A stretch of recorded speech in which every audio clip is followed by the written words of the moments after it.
എല്ലാവർക്കും എൻ്റെ വിരുദ്ധ നമസ്കാരം.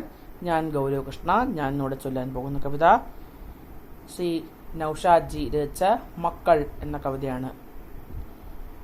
മക്കൾക്കു വേണ്ടി ഞാൻ കാശു നേടിയവരതു കൊണ്ടു ഇംഗ്ലീഷു നേടി.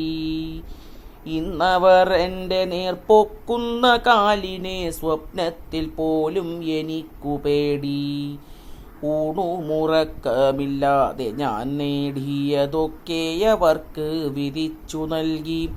മക്കൾക്ക് ഞാൻ ഭാരമാവാതിരിക്കുവാൻ വീടൊന്നു മാത്രം ഞാൻ ബാക്കിയാക്കി.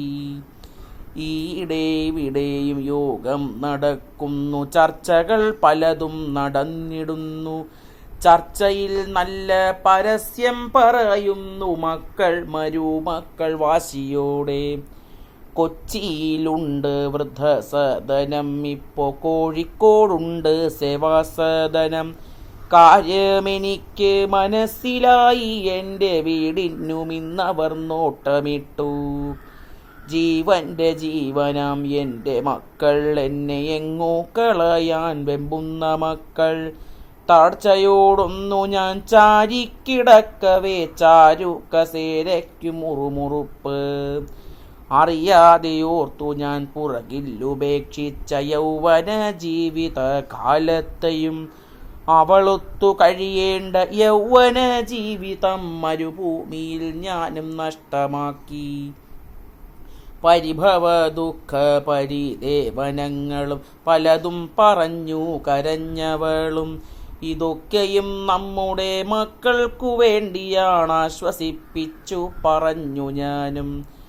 എന്നെ സ്നേഹിച്ചവൾ, എല്ലാം സഹിച്ചവൾ, എന്നെ തനിച്ചാക്കി യാത്രയായി.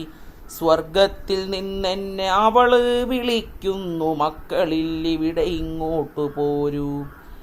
മരണമാസന്നമായുപദേശമൊന്നെനിക്കുണ്ടെൻ്റെ മക്കൾക്ക് നൽകിടുവാൻ.